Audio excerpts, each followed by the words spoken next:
Hello बच्चों।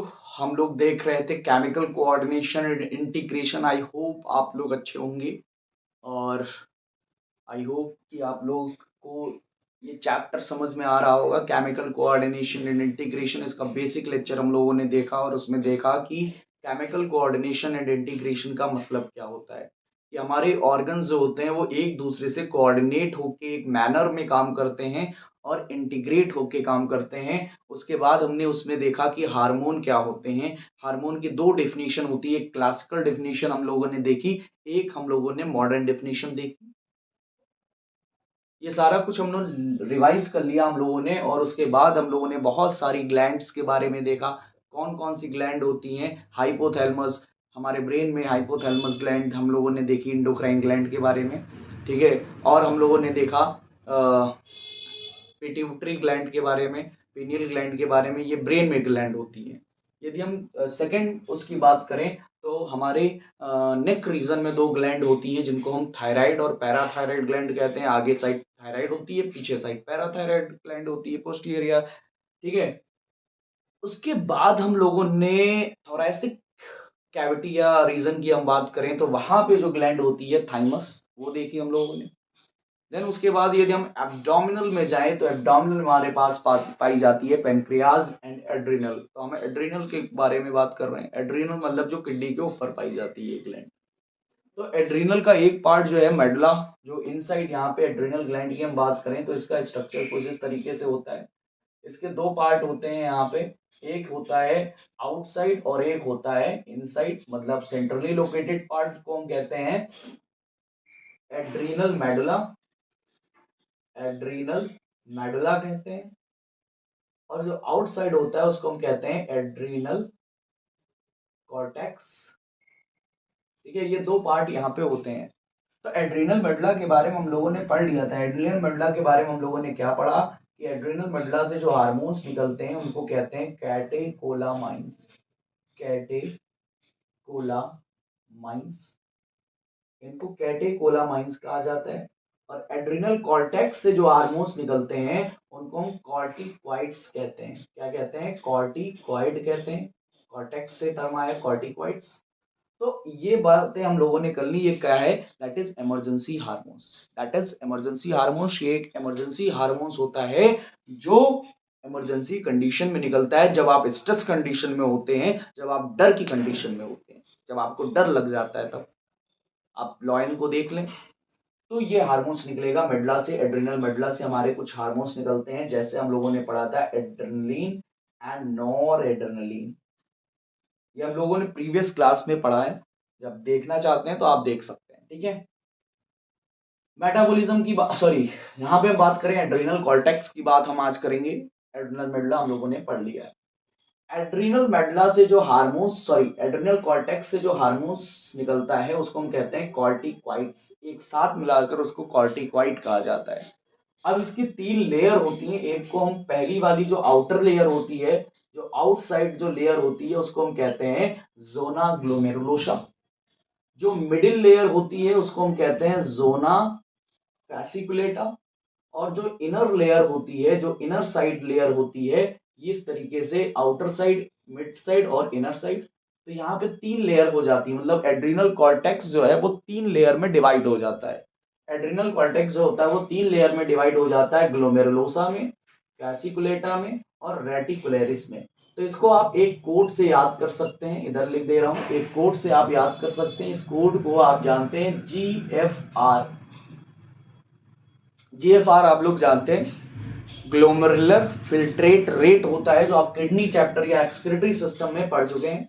तो आपको आउटर साइड से चलना है, आउटर, मिडिल और इनर की तरफ जाना है। मतलब आउटर साइड ग्लोमेरुलोसा है, मिडिल साइड यहाँ पे फेसिकुलेटा है और इनर साइड रेटिकुलरिस है। तो आप इन तीनों लेयर को, कॉर्टेक्स के तीनों लेयर को एक कोड से याद कर सकते हैं, GFR से। बहुत ही आसान हो जाएगा, नहीं तो बहुत ज्यादा कंफ्यूजन हो जाता है। ये नीट में बहुत ज्यादा पूछे जाने वाला क्वेश्चन है कि कौन सी लेयर कहाँ पे पाई जाती है। ग्लोमेरुलोसा लोअर जो ग्लोमेरुलोसा जो लेयर होती है, या ये आउटर साइड होती है। फेसिकुलेटा लेयर मिडिल साइड होती है, रेटिकुलरिस लेयर इनर साइड होती है। ये जो हार्मोन्स निकालती है उसको हम कॉर्टिकॉइड्स कहते हैं। कॉर्टेक्स जो लेयर हमारी जो ग्लैंड है वो कॉर्टिकॉइड हार्मोन निकालती है। यदि ये कॉर्टिकॉइड जो हार्मोन्स होता है, यदि मेटाबॉलिज्म कार्बोहाइड्रेट ऑफ मेटाबॉलिज्म को क्या कर रहा है, कार्बोहाइड्रेट की मेटाबॉलिज्म कर रहा है, कार्बोहाइड्रेट का मेटाबॉलिज्म कर रहा है, तब इसका नाम दिया जाता है ग्लूकोकॉर्टिकॉइड। तब इसको ग्लूकोकॉर्टिकॉइड कहा जाता है। मेनली जो ग्लूकोकॉर्टिकॉइड होता है उसको हम कॉर्टिसोल बोलते हैं। और जब ये वाटर बैलेंस एंड इलेक्ट्रोलाइट का बैलेंस करता है तब उसे हम मिनरलोकॉर्टिकॉइड्स बोलते हैं। और मेन मिनरलोकॉर्टिकॉइड जो है वो that is aldosterone. Aldosterone is the main mineralocorticoids. तो ये दो हार्मोन्स हैं जो आपको याद रखना है कि ये क्या काम करते हैं। यदि हम मेटाबॉलिज्म ऑफ कार्बोहाइड्रेट की बात करें तो ये हार्मोन कौन से होते हैं, ग्लूकोकॉर्टिकॉइड्स होते हैं। मतलब जो कॉर्टेक्स से निकलकर मेटाबॉलिज्म ऑफ कार्बोहाइड्रेट करेगा, मेटाबॉलिज्म का रिएक्शन करेगा, कार्बोहाइड्रेट को तोड़ेगा, ठीक है, उसको हम कहेंगे ग्लूकोकॉर्टिकॉइड्स। और मेन कॉर्टिसोल है ग्लूकोकॉर्टिकॉइड का एग्जांपल। वाटर बैलेंस या इलेक्ट्रोलाइट बैलेंस कौन करेगा, ये करेगा हमारा मिनरलोकॉर्टिकॉइड, मतलब मिनरल्स का बैलेंस करेगा। और उसका नाम मेन जो है दैट इज एल्डोस्टेरॉन। ठीक है, तो इस तरीके से जो बेसिक चीज है यहाँ पे वो यहाँ पे हमें समझ में आ गई, दैट इज एड्रीनल कॉर्टेक्स। अब नेक्स्ट हम देखेंगे कि ये क्या क्या करते हैं। जो ये यहाँ एड्रीनल कॉर्टेक्स में क्या होता है, एड्रीनल कॉर्टेक्स जो हमने देखा कि यहाँ पे जो मेन दो हार्मोन्स है, एक ग्लूकोकॉर्टिकॉइड्स है और एक मिनरलोकॉर्टिकॉइड्स है। ग्लूकोकॉर्टिकॉइड्स कहाँ पे इन्वॉल्व होता है, कार्बोहाइड्रेट की मेटाबॉलिज्म में इन्वॉल्व होता है। मिनरलोकॉर्टिकॉइड्स कहाँ इन्वॉल्व होता है, वाटर और इलेक्ट्रोलाइट के बैलेंस को करने के लिए, उसके लिए रिस्पॉन्सिबल होता है। ठीक है, बाकी ग्लूकोकॉर्टिकॉइड और भी काम करते हैं। पहला, स्टिमुलेशन ऑफ ग्लूकोनियोजेनेसिस। ग्लूकोनियोजेनेसिस मतलब नए तरीके से ग्लूकोज का फॉर्मेशन करना करता है। लिपोलाइसिस मतलब लिपिड को तोड़कर ग्लूकोज का फॉर्मेशन करता है। और प्रोटियोलिसिस मतलब प्रोटीन को तोड़ के यहाँ पे प्रोटीन को तोड़ने का काम करता है। इनहिबिट सेलुलर अपटेक मतलब इसका क्या है, इनहिबिट सेलुलर अपटेक मतलब ये सेलुलर अपटेक जो सेल खाना ले रही है उसको इनहिबिट कर देगा, ग्लूकोज जो ले रही है उसको इनहिबिट कर देगा। और दूसरी चीज यहाँ पे ये क्या करता है, एंटी इन्फ्लेमेशन या इन्फ्लेमेटरी रिएक्शन। इन्फ्लेमेशन का मतलब होता है जलन, बर्निंग, उसको रोकता है, एंटी करता है मतलब अपोज करता है, एंटी इन्फ्लेमेटरी रिएक्शन करता है। और suppress immune response, immune response को सप्रेस कर देता है। इम्यून रिस्पॉन्स को सप्रेस करने का मतलब है कि यदि कोई हमारा ऑर्गन, कोई दूसरा ऑर्गन हमारी बॉडी में यदि डाला जाए, ठीक है, तो हमारा इम्यून सिस्टम उसको बाहर वाला समझ के क्या करता है, अपोज करना चाहता है, उसको मारना चाहता है। तो इस तरीके कंडीशन में हमारा जो एड्रिनल कॉर्टेक्स है या ग्लूकोकॉर्टिकॉइड्स है वो उसका अपोज करने में सप्रेशन का काम करता है। सप्रेस करना, हमारा इम्यून रिस्पॉन्स जो है सप्रेस करने का काम करता है एड्रिनल कॉर्टेक्स। स्मॉल अमाउंट में एंड्रोजन भी ये सिक्रीट करता है। स्मॉल अमाउंट में ये एंड्रोजन भी सिक्रीट करता है, एंड्रोजन्स। ठीक है, स्टेरॉयडल हार्मोन्स होते हैं एंड्रोजन्स, आगे हम देखेंगे। टेस्टिस से निकलते हैं और ये हमारे कॉर्टेक्स रीजन से भी स्मॉल अमाउंट में निकलते हैं। ये बहुत बच्चे भूल जाते हैं। जैसे एंड्रोजन का नाम आता है बच्चे कहते हैं कि एंड्रोजन कहां से निकलता है, एंड्रोजन निकलता है टेस्टिस से। लेकिन कुछ मात्रा में, small amount of androgen is release of cortex, ये बच्चे भूल जाते हैं। तो स्मॉल अमाउंट से जो एंड्रोजन है वो कॉर्टेक्स रीजन से भी या कॉर्टेक्स ग्लैंड से भी निकलता है, जिसको हम एंड्रोजेनिक स्टेरॉइड हार्मोन कहते हैं। और इसका काम होता है growth of axial hair and pubic hair and facial hair on in man. ठीक है, तो इन मैन में या जो मेल होता है उसमें ये ग्रोथ ऑफ एक्सियल हेयर, जो बगल के हेयर होते हैं, प्यूबिक हेयर होते हैं और फेशियल हेयर होते हैं, इन सब के लिए रिस्पॉन्सिबल होता है हमारा स्मॉल अमाउंट में एंड्रोजन। कभी कभी क्या होता है कि फीमेल में भी कॉर्टेक्स है, टेस्टिस तो नहीं है लेकिन कॉर्टेक्स तो दोनों में है ना, मेल और फीमेल दोनों में है। लेकिन और किसी कारणवश यदि उसके फीमेल का जो कॉर्टेक्स है, जो एड्रिनल कॉर्टेक्स है, उससे ये अमाउंट ज्यादा हो जाए, एंड्रोजन ज्यादा हो जाता है कभी कभी, तो हमें ये देखने को मिलता है कि फीमेल में भी दाढ़ी मूछ आ गई है।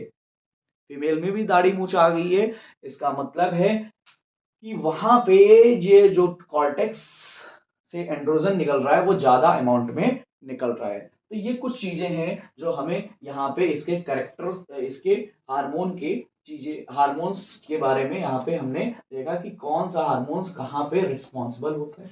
एक डिजीज हमें याद रखनी है यहाँ पे, एडिशन डिजीज, बहुत इंपॉर्टेंट है। एडिशंस डिजीज, एडिशंस डिजीज जो है यहाँ पे, ठीक है, एडिशन डिजीज जो है यहाँ पे आपको याद रखनी है, एडिशन डिजीज। तो एडिशन डिजीज क्या होती है? एडिशन डिजीज आपको याद रखनी है कि एडिशन डिजीज होती क्या है। तो एडिशन डिजीज जो होती है वो जो हमारे एड्रिनल कॉर्टेक्स के जो हार्मोन्स होते हैं, एड्रिनल कॉर्टेक्स के जो हार्मोन है, जिसको हम क्या कह रहे हैं, कॉर्टिकॉइड कह रहे हैं, कॉर्टिकॉइड कह रहे हैं। ये कॉर्टिकॉइड की मात्रा क्या हो जाए, डिक्रीज हो जाए, मतलब ये कम निकले हमारी बॉडी से, तब वहां पे जो डिजीज हो जाती है उसको हम कहते हैं एडिशन डिजीज। एनसीईआरटी ने इसी डिक्रीजमेंट को लिखा है अंडर प्रोडक्शन। अंडर प्रोडक्शन मतलब कम हो जाना। अंडर प्रोडक्शन का मतलब है कि जब हमारी एड्रिनल कॉर्टेक्स के हार्मोन्स अंडर प्रोडक्शन हो जाते हैं, डिक्रीज हो जाते हैं, तब वहां पे जो डिजीज हो जाती है पेशेंट को या पर्सन को, दैट इज एडिशन डिजीज। इसमें होता क्या है? इसमें होता है जो कॉर्टिकॉइड के हार्मोन्स होते हैं या ग्लूकोकॉर्टिकॉइड होते हैं वो कार्बोहाइड्रेट मेटाबॉलिज्म में रिस्पॉन्सिबल होते हैं, और यहां पे कार्बोहाइड्रेट की जो मेटाबॉलिज्म है वो क्या हो जाती है, अल्टर हो जाती है, चेंज हो जाती है, जिसकी वजह से क्या होता है, वीकनेस आ जाती है, वीकनेस आ जाती है, और फटीक, थकावट उस पर्सन को लगने लगती है। तो इस तरीके से ये डिजीज के कुछ करेक्टर्स हैं जो एडिशन डिजीज में हो जाते हैं, कमजोरी आना, थकावट आना, तो ये करेक्टर्स आ जाते हैं जिसको हम बोलते हैं एडिशन डिजीज। तो एडिशन डिजीज के बारे में दो चीजें आपको याद रखनी है कि एडिशन डिजीज किसकी वजह से होती है, कब होती है। तो एडिशन डिजीज होती है जब एड्रिनल कॉर्टेक्स के जो हार्मोन्स होते हैं वो अंडर प्रोडक्शन हो जाते हैं, डिक्रीज हो जाते हैं, और हमारा उसकी वजह से होता क्या है, उसकी वजह से हमारे जो कार्बोहाइड्रेट है, जो कार्बोहाइड्रेट मेटाबॉलिज्म है वो अल्टर हो जाती है, चेंज हो जाती है, जिसकी वजह से यहाँ पे हमारी बॉडी में जब हमारी मेटाबॉलिज्म अल्टर हो जाएगी, एक तरीके से डिक्रीज हो जाती है, ठीक है, तो उससे हमारी जो डाइजेशन है वो सही से हो नहीं पाएगा, एनर्जी हमें मिल नहीं पाएगी, तो हमारी जो बॉडी है वो वीक हो जाती है और हमें थकावट लगने लगती है। ये दो करेक्टर एनसीईआरटी ने दिया है। तो यहाँ पे सारे पॉइंट एनसीईआरटी के कवर हो गए हैं, एड्रिनल कॉर्टेक्स के बारे में इस वीडियो में, और एड्रिनल मेडुला के बारे में प्रीवियस वीडियो में हम लोगों ने देखा।